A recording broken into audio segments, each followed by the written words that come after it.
Fantastic. So what's the name of this group?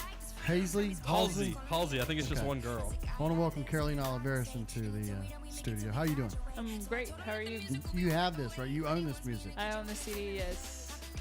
I was telling you guys that I was listening, I was doing something with my wife, and she picked out the music that was our soundtrack for what we were doing. And this was a song that played at least twice in our, and I can't get it out of my head. I really like it. It's a good song. Oh my God. It's my new jam. Sounds like she's making excuses for bad behavior to me. Isn't that right? I'm bad at love. No, you're not. You're just not nice. You're just a sometimes. bad person. Yes, you're not bad at What love. do you mean bad at love? What does that even mean? Well, Yeah, she can it's come a love decent on me. song. She's good looking. Sup, Halsey? Sup? Slide into them DMs. Oh my gosh. Oh man, I've never slid up into anybody's DMs before. Things that old people don't get to do. Slide up into DMs. There's still time. There's still time for me to slide up in the slide into DMs. some DMs if you want. Do I need anything to lubricate the slide? Oh wow. Nah, man. Bad choice of words. Just go in there raw. Just do your thing. Okay. Why am I still sitting here? You want to run out in fear? I'm sorry. Sorry. We apologize. But, catchy songs, what can I say? They get inside your head. Even I don't listen to a lot of pop music, but I always find it interesting how minor exposure to it, even though I'm like, okay, I'm not even paying attention to this.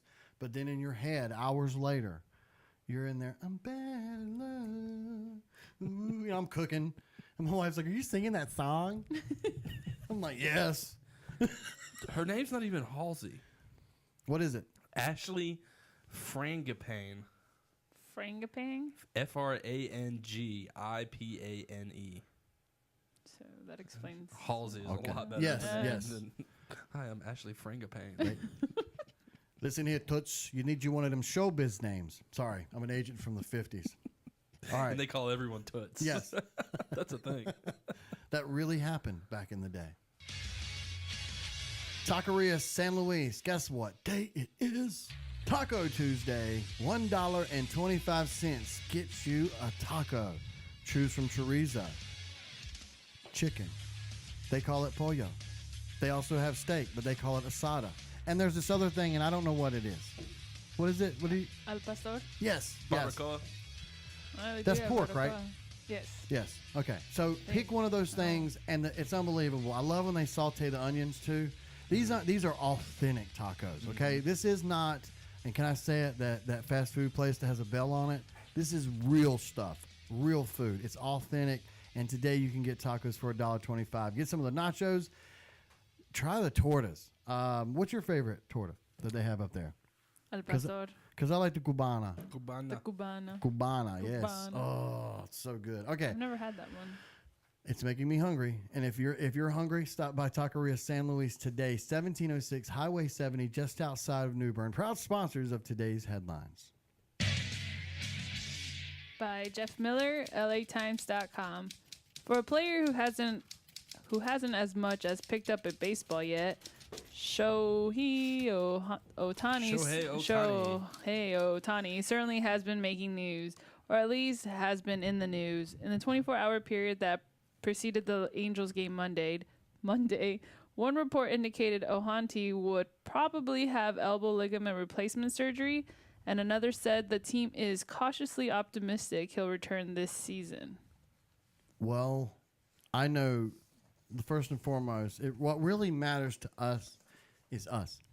And so I'm upset for Sam, who is going to go watch the Angels play the Red Sox. Is it the Red Sox? Angels and Red Sox in Fenway. And one of the things you were most looking forward to was to either see this guy pitch or to see him DH. Yeah, just to see him. I am upset for you because he's been one of the fun, bright spots of baseball this year that has really been exciting. And so I'm kind of bummed out that you're going to miss out on the Ohtani. Yeah, and that's what's great. It's like it's all just selfish, man, because I don't know anything about Shohei Ohtani other than that, like, he's kind of some revolutionary baseball player. You know, Yes. oh, look at this guy. He's a top 20, top 30 pitcher in the league right now, and he can rake. Like, that's a really cool combination that you don't get to see very Yes. much.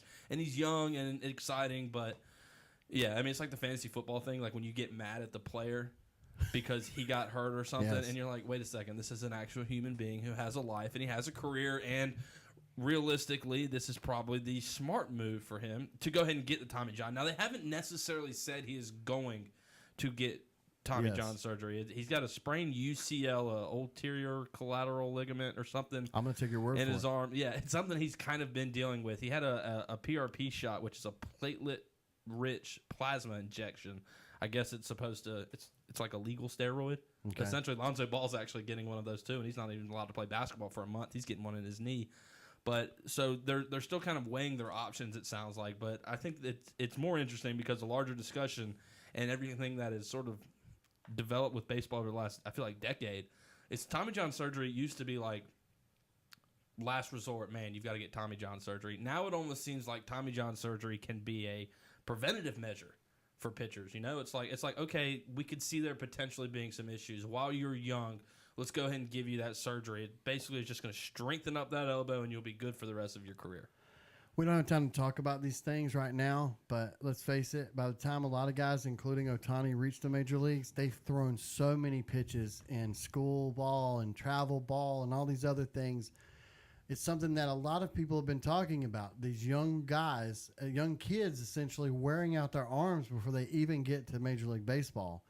And one of the things you and I were talking about is, will it actually get to the point where maybe when Major League teams actually draft a pitcher and go ahead and have a surgery, a Tommy John type surgery, to sort of prepare him for the fact that, hey, it's nice that you've thrown 1 billion pitches, but we need you to try to throw 4 billion pitches before it's all said and done.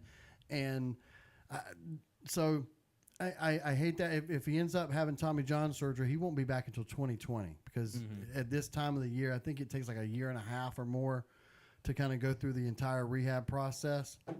I mean, he may be back next year, but he won't be fully back, I think. And Won't be back pitching. It's actually it's interesting that Mike Scioscia, the general manager, or excuse me, not the general manager, the manager of the Angels, said that if the doctors clear it, that they're going to still use Ohtani in the lineup to hit. wow, Which is strange to me, but I guess that just shows you the radically different motions between Yes.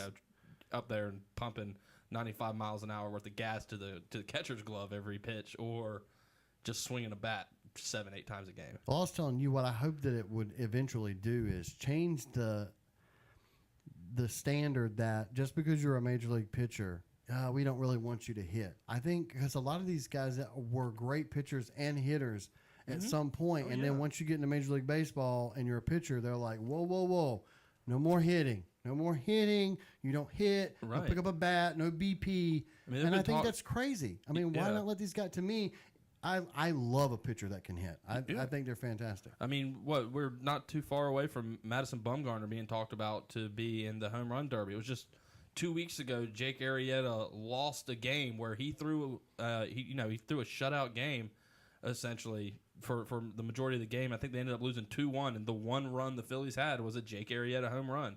Like there are pitchers out there Yes. that can be utilized. I love it. So By Mark Ogden, ESPN.com. The United States will send more visiting supporters to the 2018 World Cup in Russia than any other nation, despite the failure of the national team to qualify for the tournament. FIFA has confirmed that 2.4 million tickets have already been sold for the 64-game competition, which kicks off on Thursday when the hosts face Saudi Arabia in Moscow's Luzhniki Stadium. At the beginning of this week, 871,797 tickets had been sold to fans in Russia, but 88,825 ticket sales have been recorded in the U.S. since they became available to buy last September. When does the World Cup actually even start? This is a real question. I don't know. This week some point, right? yeah, I don't Thursday? have- I Thursday? think so. Yeah. Okay, cool.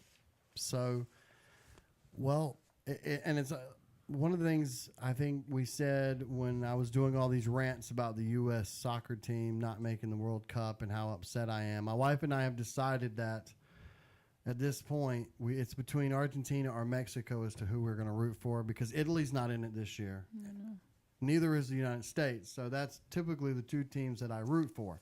So I do have a lot of family in Argentina, and Mexico is our bordering country, and we've got, obviously, I have some Mexican friends. So so I'm either going to root for one of those two teams. But one of the things when we were ranting about this that I was telling you was, I'm sure the World Cup was unhappy about the United States not making it because America spends money.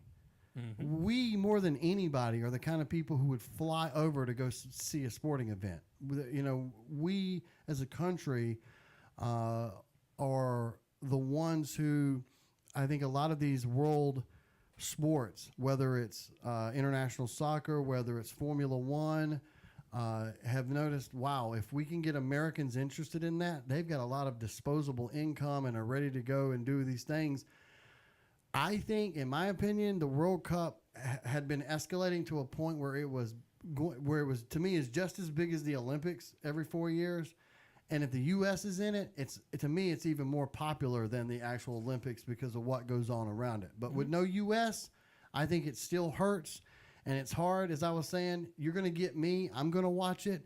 But Sam's not watching any of it. I'm not watching any. Absolutely any World Cup soccer. So no, I'm actually surprised to hear that many Americans are still going. Yeah, that's the most surprising thing to me. It's actually funny. I don't remember. I was watching the news like yesterday or Sunday, and they're talking about Russia a little bit, this and that. And I was sitting there and I was like, you know what? Russia is on the very short list of places I would never visit in my life. Like, I'm sure Russia is pretty, and like I'm sure Moscow is really cool and all that, but something about Russia just gives me the feeling that if I went there, there's a chance I might not be able to get back out.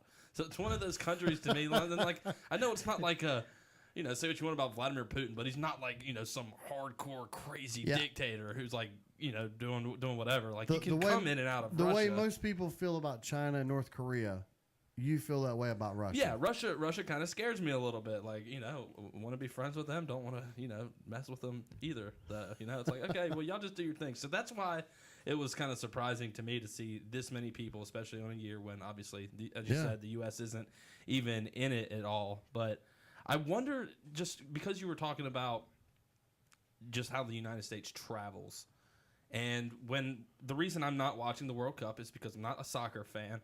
But if the U.S. was in it, I would be watching every single match. I would be so pumped up about the United States matches. Do you think other countries have the faction of people like me? Because I know for a fact I'm not alone, to whereas there are a lot of people in this country who are not going to care a rat's you-know-what about the World Cup simply because the United States isn't in it.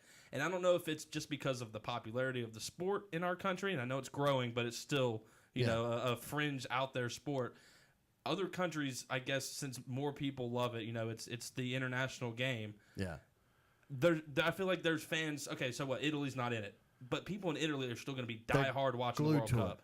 Absolutely. So is America unique in that, and is it simply just because the popularity of the sport is still very low compared to everything else? Yeah, I mean, I think because we're sort of myopically. I mean, and I know you hate to say this, but probably maybe Canada maybe like that to some degree. I think some Canadians are going to watch it, but is it going to? It's not going to outrate the CFL opening weekend, which I think is coming this weekend. Right. And their international team's bad. So, but I think below us and the rest of South America, rest of Central America and South America and the rest of the World Cup is the biggest thing the next few weeks. Like and again, I'm going to enjoy it, but I think without the American team in there, again, the average American sports fan is going to be like, meh, right? I don't care. Yeah, like it's not so far as like a xenophobic thing, but to an extent, I'm like, okay, if it's not my country, I don't really care about watching your team play. Right. You know what I mean? It's like okay. Well, that's the thing about the United States, too. It's that it's made up of so many people from different places that's probably why so many tickets sold here, too, because people are going to go out there and root for their home countries and stuff. So absolutely. my take on it. No, I'm going to watch it. I think know so. that's what we're going to be watching. I know that's what we're going to be doing. Oh no, I would imagine from now until it's over. Who is the I love it. favorite? Like Brazil? Yeah, well, Probably. Germany. No, I Germany. think it's Argentina. Isn't Argentina. It? Argentina. I I mean, have no idea. I'm asking. Germany, Argentina, obviously two great teams. Spain's got a fantastic team as they do every year. I saw they're playing Portugal early, right? Like there's a Spain-Portugal Oh, matchup in like the group stages. And that's yeah. nice. Heck Because yeah. then you got that's a match that probably could get would be fan because That's a match you that'll got make star me watch power. the Sports Center highlights. Right. I will watch the Sports Center highlights for that one. Sorry. Associated Press. Golden State Warriors general manager Bob Myers expects swift negotiations to re-sign two-time reigning NBA Finals MVP Kevin Durant and coach Steve Kerr. Durant could sign for as long as 4 years and about $160 million, and Myers is prepared to give him whatever he wants. Durant has said all along that he wants to stay put, especially after winning a pair of championships in his first 2 seasons with Golden State. So here's what I want, and I don't know. I don't have a calculator and money in front of me and those kind of things. If they sign Kevin Durant for that much money, and the fact that the verbiage from Mike or from Klay Thompson's is, listen, I'm not interested in doing a re-signing right now. Let me test the market. I think signing a 4-year, which is the most, is how you could find yourself losing one of the stars, because they're going to all expect big money. I think having the series of 1-year deals is actually the way to go if you want to keep one of these super teams together, because what you got to do is every year sort of convince them, hey, can you take less here, less there, do this and do that. When you look at all these teams that have like these bad money contracts, like Nick Batum in Charlotte, or you know, Right. Tristan Thompson in Cleveland, you've got all this money tied to a guy for a long period of time. Well, it's hard to cut that money. We always use that term, expiring contract. So even if a guy's like, okay, well, he's worthless to us, you're not gonna. But we still owe him $20 million Right. each of the next 3 years, and And nobody again- else wants that. And nobody else. I mean, first off, nobody thinks any of these guys are garbage. I think they'd gladly take whatever salary. But ultimately, where Golden State could find itself in is where the math wouldn't add up. Right. And then all of a sudden, one of these stars go, well, I'm not going to take $12 million just to play with you guys. I can go get $25 million and go down the road. Plus, I've already got this many rings. This doesn't immediately signal anything, and he hasn't signed anything yet. But to me, if I were Durant and if I were Golden State, I would actually approach these short-term deals as opposed to a 4-year deal to see, because I think if you're Golden State, you want to try to keep this intact as long as you can.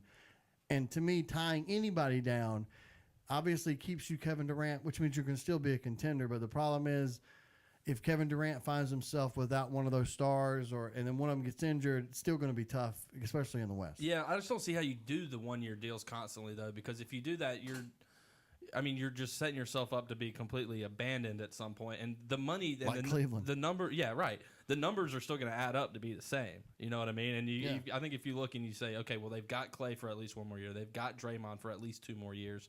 Steph Curry's not going anywhere.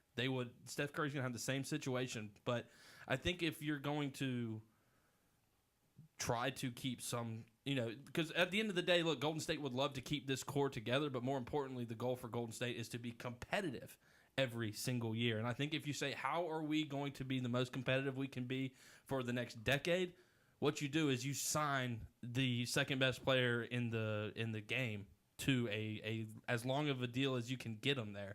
I think if you say, okay, we've got Kevin Durant under contract for the next 4 seasons, then you're always going to be in the conversation. And then I think if you look at the whole entire core, whatever you want to say the core of the Golden State Warriors consists of, if you have Kevin Durant and you have Steph Curry, you can just start every single year with that being the base and build off of that. And more often than not, you're going to find yourself in the NBA Finals. So if I was running the team, I would sign him for as long as I could right now. Clay's going to walk. Klay Thompson's gone after next year. I think so. So the core going forward is going to be Steph Curry, Kevin Durant, and Draymond Green. And in a time of tumultuous, star-driven, jumping from place to place that is the NBA right now, if you can lock up any of these big-time guys, then you're going to be in a good spot. It's why Cleveland has been so uneasy for the past couple of years, is because LeBron James hasn't been willing to commit long term, and we've seen what kind of downward spiral it's put that team in.